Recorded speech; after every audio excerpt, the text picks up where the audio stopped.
성경 말씀은 빌립보서 3장 8절입니다. 신약 성경 빌립보서 3장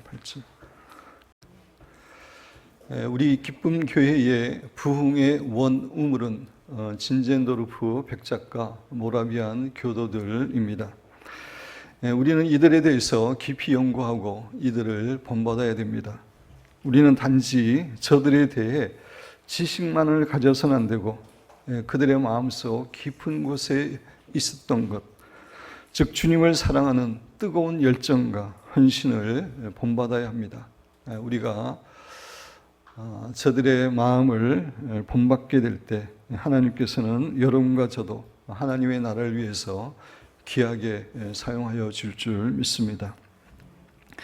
그동안 진젠도르프 백작가 모라비안 교도의 5가지 특징 가운데 첫 번째와 세 번째를 살펴보았습니다. 오늘은 5번째에 대해서 살펴보기를 원합니다. 세계 선교를 위한 주춧돌 역할.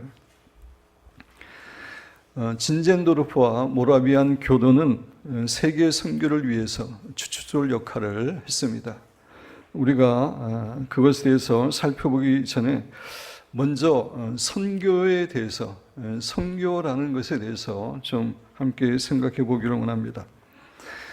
선교에 대한 2가지 오해가 있습니다. 첫째는 선교가 교회의 여러 가지 사명들 가운데 한 가지 사명이라고 하는 오해입니다. 교회에는 선교, 교육, 친교, 봉사 등 여러 가지 사명이 있는데 선교는 그 가운데 하나에 불과하다라고 하는 생각입니다. 2번째는 모든 성도와 교회가 다 선교해야 되는 것이 아니라 하나님께로부터 특별히 선교의 비전을 받고 선교의 부르심을 받은 사람만 선교를 해야 된다라고 하는 그러한 생각입니다. 이 2가지 견해는 둘 다 올바르지 않은 생각입니다. 왜냐하면 선교는 교회가 해야 될 여러 가지 사명 가운데 하나가 아니라 교회의 가장 중요한 본질적인 사명이고, 또 우리 모든 성도들은 한 사람도 예외 없이 모든 성도들은 선교에 헌신해야 하기 때문입니다. 평상시에 우스갯소리를 잘하고 농담을 잘했던 사람이라 할지라도 죽을 때는 진지해지고 심각해집니다. 사랑하는 가족과 친지들을 이 땅에서는 2번 다시 볼 수 없고 2번 다시 만나서 대화 나눌 수도 없게 된 때 우스갯소리나 농담을 하면서 죽을 사람은 없을 것입니다. 사랑하는 가족과 친지들에게 꼭 하고 싶었던 말, 자신의 마음속 깊숙이 품었던 말, 그 말을 할 것입니다. 그래서 사람이 죽을 때 하는 말을 유언이라고 부르면서 우리는 그 유언을 매우 소중하게 여기는 것입니다. 예수님께서도 부활하신 후 하늘나라로 승천하시면서 이 땅에 남아있는 사랑하는 제자들과 성도들과 헤어지면서 그들에게 유언과 같이 주신 말씀이 있습니다. 바로 마태복음 28장 18절에서 20절 말씀입니다. 승천하시기 직전에 유언과 같이 주신 말씀입니다. 우리 한 목소리로 읽어보도록 하겠습니다. 예수께서 나와 말씀하여 이르시되 하늘과 땅이 모인 그러므로 너희는 어서 오기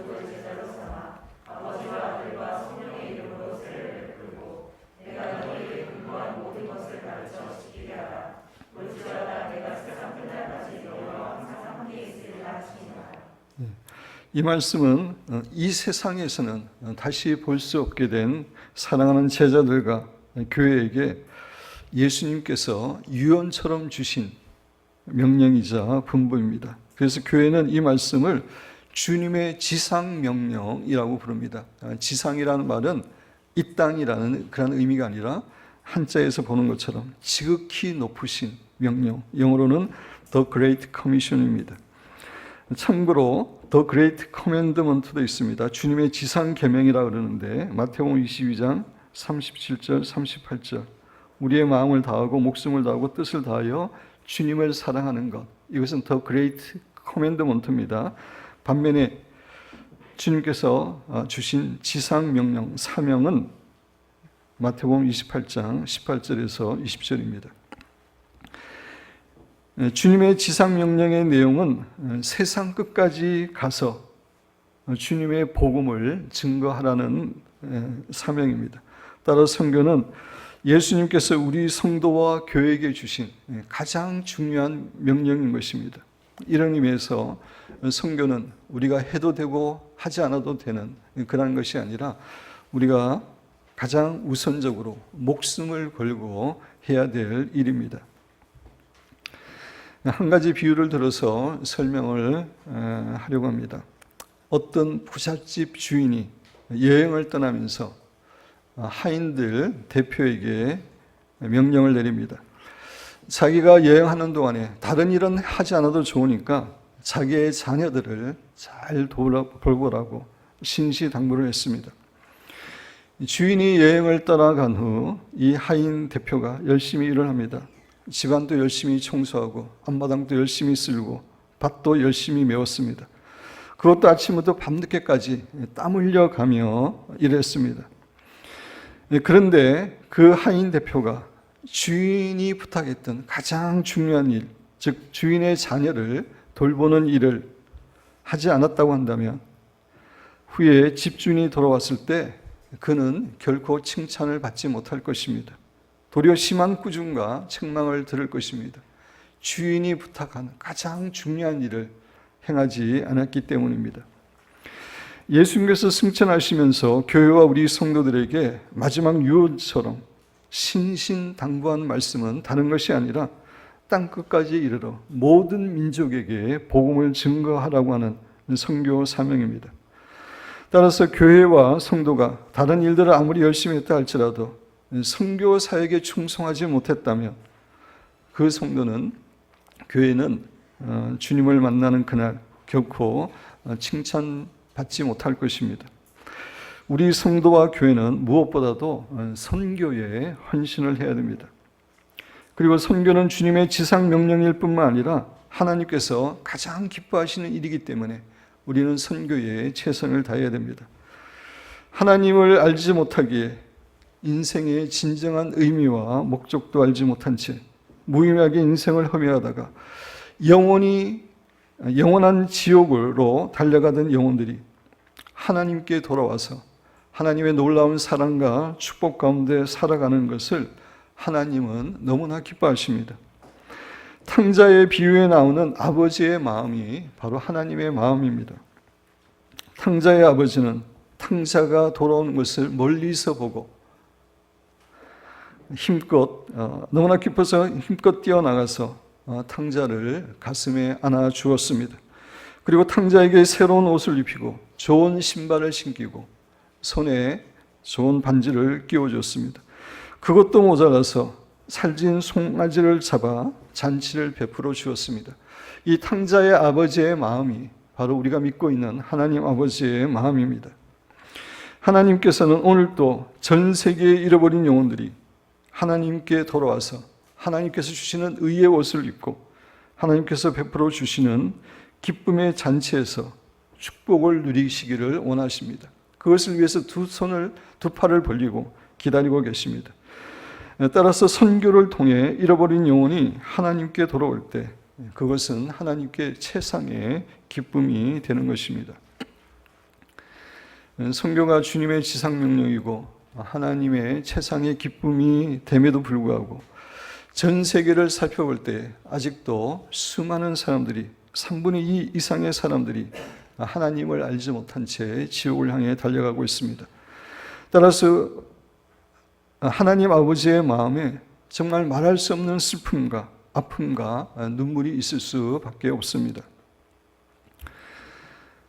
제가 일본에서 선교사 사역을 할 때에 하나님께서 일본에 잃어버린 영혼들을 향해서 울고 계시는 그런 모습을 기도 가운데 많이 느꼈습니다. 일본 사람들이 경제적으로는 부유하게 살아가고 있지만 하나님을 못 이길 까닭에 귀신들을 두려워하고 섬기고 돈을 우상으로 삼고 세상의 헛된 쾌락에 찌들어 영원한 지옥을 향해서 달려가고 있는 그들을 주님이 보시면서 울고 계시는 그 하나님의 마음을 느낄 때가 많이 있었습니다. 하나님께서는 일본의 잃어버린 영혼뿐만 아니라 전 세계적으로 잃어버린 수많은 영혼 때문에 오늘 또 눈물을 흘리고 계십니다. 그래서 하나님께 선교는 최고의 기쁨이 되는 것입니다. 진젠도르프와 모라비안 교도들은 선교가 주님의 지상명령이자 하나님의 최고의 기쁨이 되는 것임을 확신했기 때문에 그들은 선교에 헌신하고 전념했습니다. 이들은 근대 선교의 아버지라고 불리는 윌리엄 캐리보다 60년 앞서서 전 세계에 선교사들을 파송하기 시작했습니다. 1732년 처음으로 2명의 선교사를 파송한 이후에 1760년까지 226명의 선교사를 파송했습니다. 이 숫자는 그때까지 전체 개신교회가 파송한 선교사의 숫자보다 더 많은 숫자였다고 합니다. 1930년까지 모라비안 공동체를 통해 파송된 선교사가 약 3,000명이 되는데 이 숫자는 모라비안 교인들 12명 가운데 1명꼴로 평균적으로 그렇게 선교사로 나간 것이라고 합니다. 이들은 선교사로 보낼 때 꼭 2명이 한 조가 되어서 보내도록 했습니다. 그것은 예수님의 선교 전략이죠. 마태복음 6장 7절에 보면 12제자를 부르사 둘씩 보내시며 이제 전도를 보내실 때 항상 2명씩 짝을 지어서 보냈습니다. 서로 격려하고 위로하고 또 두 사람이 서로 돕는 가운데 효과적으로 사역하도록 그렇게 보내셨는데 모라비안 교도들도 선교사를 보낼 때 반드시 2사람이 함께 나가도록 그렇게 했습니다. 그리고 모라비안 교도들은 선교가 주님의 지상명령이자 하나님의 최고의 기쁨이라고 생각했기 때문에 선교를 위해서는 사랑하는 가족들과 헤어지는 것조차 결코 희생이라고 생각하지 않고 기쁨으로 선교사의 길을 떠났습니다. 그 당시 인도양에는 한번 들어가면은 평생 갇혀서 죽을 때까지 노예로 일해야만 되는 노예 섬이 있었다고 합니다. 그런데 그 섬에 복음을 전할 선교사가 없다는 소식을 듣고서 2사람의 모라비안 신도는 자신들이 평생 노예가 되더라도 그곳에 복음을 전할 것을 결단했습니다. 그곳에 가면 살아서 고국에 돌아올 수 없다는 것을 알고 있었지만 2 선교사는 잃어버린 영혼들에게 복음을 전하기 위해서 과감하게 그곳에 갔습니다. 그곳을 떠나면서 다른 성도들에게 이런 말을 남겼다고 합니다. 희생당하신 어린 양이 그에 합당한 영광을 받으시기를. 예수님께서 십자가를 통해서 우리에게 생명을 주셨기 때문에 그 예수님께서 영광을 받는 일이라면 기쁨으로 그런 곳에 간다고 고백하며 떠났다고 합니다. 그리고 모라비안 선교사들 가운데는 사랑하는 자녀들조차 놔두고 선교지로 떠난 부모들이 많이 있었습니다. 그 당시 어떤 선교지는 너무나 위험해서 자기들만 죽을 뿐만 아니라 자녀를 또 다 죽게 되는 그런 위험한 선교지가 있었기 때문에 많은 선교사들은 자신의 어린 자녀들을 진젠도르프에게 맡기고 선교사로 떠났다고 합니다. 저는 이 이야기를 읽으면서 정말 많이 울었습니다. 예를 들어서 승현 형제와 은총 자매가 어떻게 조회와 요배리를 놔두고 다시 돌아올 수 선교지로 떠날 수 있겠습니까? 그러나 모라비안 교도들은 주님의 지상 명령에 순종하기 위해서 사랑하는 자녀들조차도 포기하고 선교지로 떠났습니다. 정말 히브리서 11장이 말하고 있는 이 세상이 감당할 수 없는 그런 사람들이었습니다. 홀로 남은 아이들은 크리스마스 즈음이 되면 자신들의 부모가 집으로 돌아오기를 바라면서 종이를 접어 별을 만들었다고 합니다. 동방 박사가 크고 밝은 별을 보고 예수님을 찾아온 것처럼 자신들이 만든 별을 보고 부모님이 돌아오도록 작은 손으로 만든 별들을 창밖에 달아놓고 부모님이 돌아오도록 두 손 모아 기도했다고 합니다. 저는 이야기를 또 읽으면서도 정말 말할 수 없는 눈물이 났음을 기억합니다. 이것이 전통이 되어 이 별은 헤르누트의 상징인 헤르누트 스타가 되었고, 지금 또 유럽의 도시에서는, 헤르누트 도시뿐만 아니라 유럽의 도시에서는 매년 크리스마스 때가 오면 건물이나 창문에 이 헤르누트의 별을 달아 장식한다고 합니다. 제가 이제 인터넷에서 찾은 그 사진인데, 헤르누트 스타라고 그러면은 사실 많은 사진들이 나옵니다.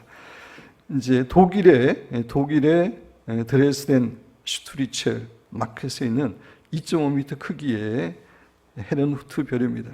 사실 이걸 보면 우리가 이전에도 많이 봤던 그런 별인데, 유럽에서는 크리스마스가 되면은 이 별을 달아놓는 것이 관습이 되었다고 합니다. 이렇게 사랑하는 가족과 자녀들조차도 고향에 놔두고 다시 돌아오기 힘든 선교지에 가서 모라비안 교도들이 전한 메시지의 핵심은 그리스도의 사랑이었다고 합니다. 이들은 사람들이 회심하기 전까지는 의도적으로 교리도 가르치지 않았고 예수님의 사랑에 대해서만 전했다고 합니다. 하나님의 아들이셨던 예수님께서 하늘의 모든 영광을 버리시고 이 땅에 오셔서 십자가상에서 정말 말할 수 없는 고통을 당하시면서까지 하시면서 우리를 위해서 돌아가신 그 예수님의 사랑을 증거하는 것에 초점을 맞췄다고 합니다. 그래서 예수님의 사랑을 강조하면서 실제로 자신들의 언행과 직업을 통해서 그 주님의 사랑을 나타내는 그러한 삶을 살기 위해 최선을 다했다고 합니다. 여러분 교재 보면 모라비안 교도의 선교 전략, 이 모라비안 교도들은 분명한 선교 전략을 가지고 선교를 했는데 크게 7가지로 정리될 수 있습니다.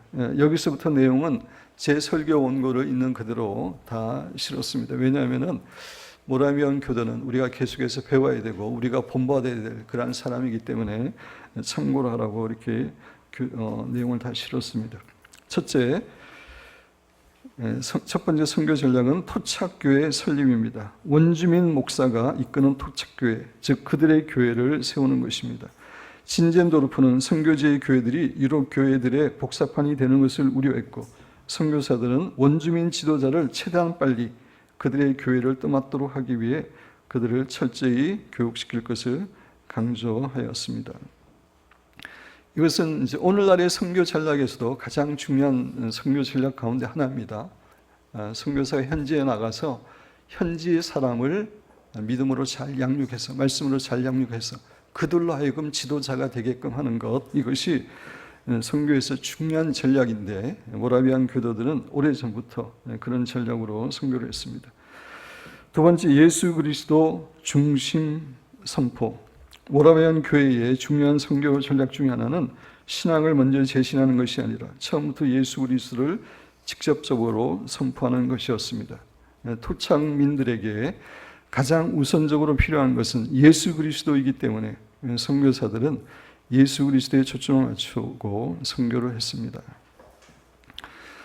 우리가 복음을 전할 때 우리 범하기 쉬운 그런 실수는 예수님을 믿게 되면은 이런 복을 받게 되고 이런 축복을 누리게 되고 또 영원한 천국에 가게 된다. 그런 기복주의에 근거한 그런 복음을 전할 때가 우리가 많이 있습니다. 그래서 많은 사람들이 신자가 되지만 그 기복신앙에 사로잡혀서 잘못된 신앙 생활을 하는 경우가 많은데, 모라비안 교도들은 예수 그리스도 중심으로 전했습니다. 예수 그리스도가 우리의 죄를 위해서 십자가에 돌아가셨고, 따라서 그분이 우리의 구세주가 되실 뿐만 아니라 삶의 주인이 되시는 분이고, 그래서 그 예수님을 주인으로 모시고 순종하는 삶을 살아야 한다고 하는 올바른 복음을 전했습니다. 그리고 이들은 개인 구원에 초점을 둔 선교를 했습니다. 이제 선교에 개인 구원의 선교냐, 사회 구원의 선교냐, 이런 말이 있습니다. 복음주의 쪽에서는 다 개인 구원 중심의 선교입니다. 근데 좀 리버럴하고 진보적인 그런 쪽의 사람들은 사회 구원이 먼저다라고 강조하기도 합니다. 사회 구원이라고 하는 것은 사회의 제도를 뜯어 고쳐서 억압받는 그런 사람들을 자유롭게 해야 된다고 하는 그런 복음입니다. 그렇지만 복음주의 쪽에서는 다 당연히 개인 구원을 강조하는데 모라비안 교들도 마찬가지였습니다. 이들은 선교의 목적을 사회 구조 개선이나 삶의 질 향상에 두지 않고 개인 회심에 두었습니다. 물론 가난한 자들을 먹이고 입히고 교육하는 일에도 소홀히 하지 않았습니다. 이건 교회가 당연히 해야 되는 일이기 때문에. 그러나 모라비안 교도는 개인의 온전한 변화를 통해서 사회가 변화된다고 믿었기에 개인 구원에 초점을 둔 선교를 했습니다. 세 번째, 첫 열매 구하기. 이것은 모라비안 교회 선교에 독특한 것으로 첫 열매에 대한 관심입니다. 첫 열매라 하면 복음을 전했을 때 반응하여 그리스도를 처음으로 영접하는 사람을 의미합니다. 그 첫 열매를 성령께서 역사하시는 중요한 지표로 삼았다고 합니다. 네 번째, no fruit, no more work 전략. 이 첫 열매의 유부는 no fruit, no more work 전략으로 발전합니다. 첫 열매를 얻지 못했을 경우 아직 성령님께서 예비하지 않은 지역이라고 판단하였습니다. 이제 오래 사역했음에도 불구하고 열매가 없을 경우입니다. 그래서 열매가 없을 경우 선교지를 떠나는 것에 주저하거나 염려하지 않았습니다. 쉽게 여러분에게 설명하면은 A라는 나라는 복음을 전하면 사람들의 마음이 준비되어서 막 주님을 영접하는 역사가 일어나고, B라는 그 나라는 사람들의 마음이 아직 준비가 돼서 아무리 노력하고 애써도 그 주님을 영접하는 그런 일들이 열매가 드물 경우에 당연히 선교 전략은 이미 마음이 열려 있는 예비된 나라에 집중적으로 선교하는 겁니다. 모라비안 교도도 그렇게 파악했다는 겁니다. 그래서 복음을 열심히 전했음에도 불구하고 영접하는 사람이 없으면은 아직까지 예비되지 않은 그런 지역이라고 생각하고 더 예비된 곳에 가서 복음을 전하는, 선교하는 전략을 했습니다. 그래서 우리가 전도할 때도 이런 말을 합니다. 덜 익은 감을 따려고 하지 말고 익은 감을 따려고 하라. 예비되지 않은 그런 사람들을 전도하기 위해서 괜히 막 찌르고 이렇게 감을 찌르고 그렇게 하지 말고 예비된 영혼에게 먼저 가서 복음을 전하라 라고 하는 전략이 있는데 이제 그 전략을 쓴 겁니다. 다섯 번째, 자비량 선교. 모라비안 교회 선교사들은 선교 현지에서 자립하여 생존하는 것을 원칙으로 삼았습니다. 사도 바울이 그러했던 것처럼 사도 바울은 텐트를 기우면서, 장막을 기우면서, 그죠? 자기가 돈을 벌어가면서 사역을 했습니다. 그 모라비안 교회 선교사들도 본교회로부터 후원받지 않고 그렇게 선교했다는 것입니다. 다시 말씀드려서 그들은 자기의 직업을 통해 자신들의 생활비를 마련하도록 하였습니다. 오늘날 소위 말하는 자비량 선교, 텐트 메이커라고 그러는데, 텐트 메이커라고 하는 이유는 사도 바울의 직업이 텐트 메이커였어. 그래서 텐트 메이커라는 말은 선교학에서 자비량 선교를 의미합니다. 이들은 자비량 선교를 위해 주로 기술자들, 즉 대장장이, 목수, 재봉사, 농부, 정육업자, 의사 등을 선교사로 파송했습니다. 오늘날 표현으로 말하면 전문인 선교사를 파송한 것입니다. 그래서 윌리엄 댕크라는 사람이 이들의 선교에 대해서 평가한 내용을 우리 같이 한번 읽어보겠습니다.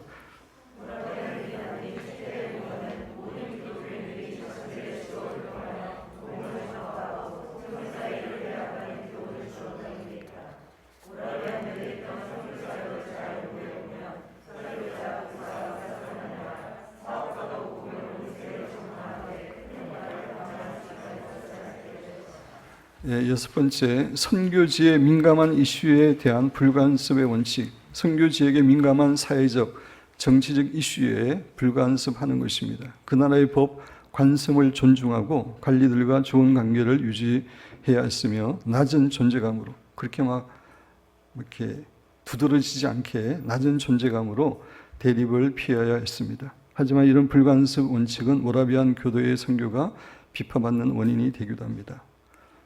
그 나라의 법이나 간섭도 적극적으로 고치도록 해야지 너무 소극적이지 않느냐라고 하는 그런 이제 비판도 받지만, 사실은 선교사로서는 정치가로서 가는 게 아니기 때문에 선교사로서는 가장 이것이 지혜로운 전략이기도 합니다. 7번째, 찬양 강조. 모라비안 교도들은 숱한 고난 속에서도 찬양을 사랑하고 찬양으로 고난을 이겨냈습니다. 날마다의 사역을 찬양으로 시작하고 찬양을 통해 영적 능력을 얻었습니다. 그래서 이들은 찬송과 가사를 원주민 언어로 번역하였고 음악 학교를 세워 곡조와 가사를 가르쳤습니다.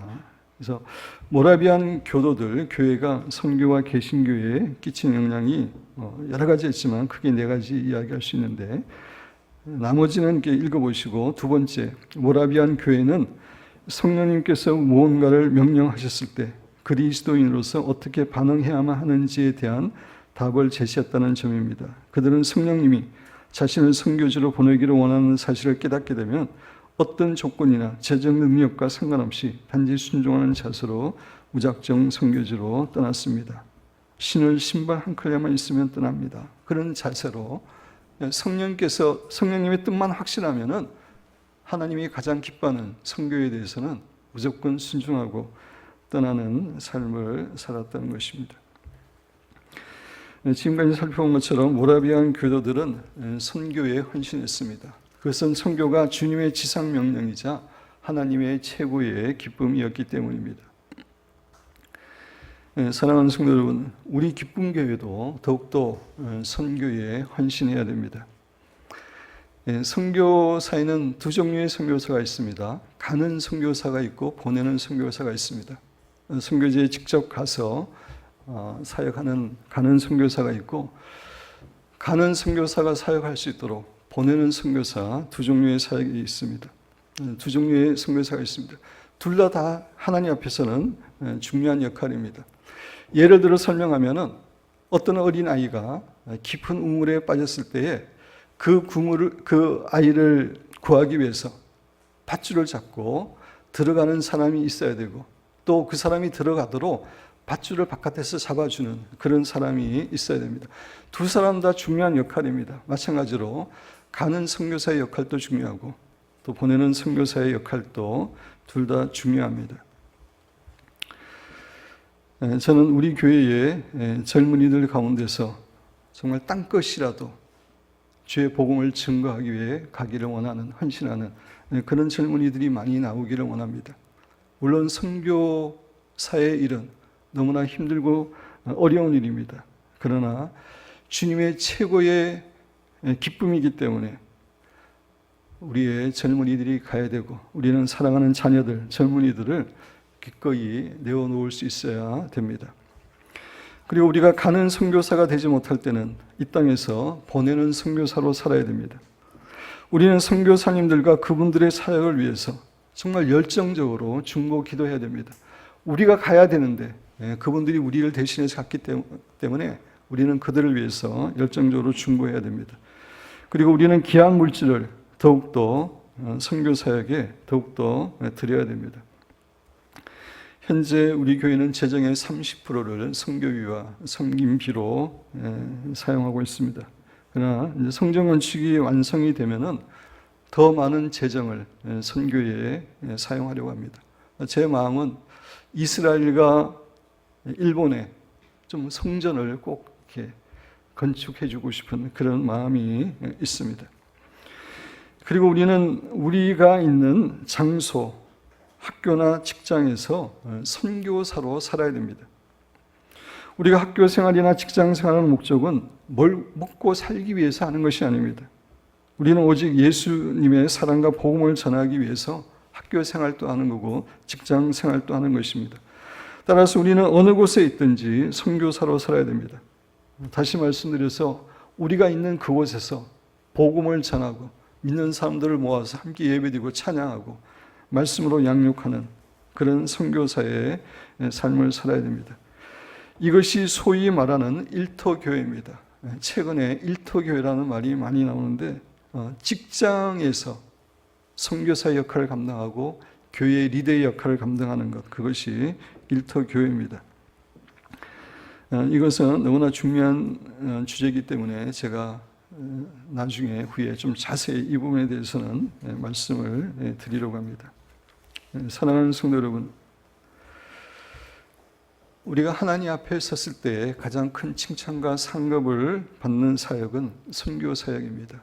왜냐하면 선교 사역이 주님의 지상명령이고 하나님께서 가장 기뻐하시는 일이기 때문입니다. 그래서 모라비안 교도들은 자신의 생명과 자유와 자녀까지 희생하면서 선교 사역에 기꺼이 헌신했고 잃어버린 영혼들을 구원했습니다. 그래서 그들은 현재 하늘나라에서 영혼이 별과 같이 빛나는 그런 존재로 살고 있습니다. 우리 기쁨교회 사랑하는 여러분과 저도 주님의 지상명령이자 하나님의 최고의 기쁨인 선교에 헌신하는 삶을 살아감으로 조만간 재림하시는 예수님을 기쁘게 만나 뵐 뿐만 아니라 그 예수님께로부터 착하고 충성된 종이었다고 칭찬과 상을 받는 귀한 성도들이 되시기를 주님의 이름으로 축원드립니다.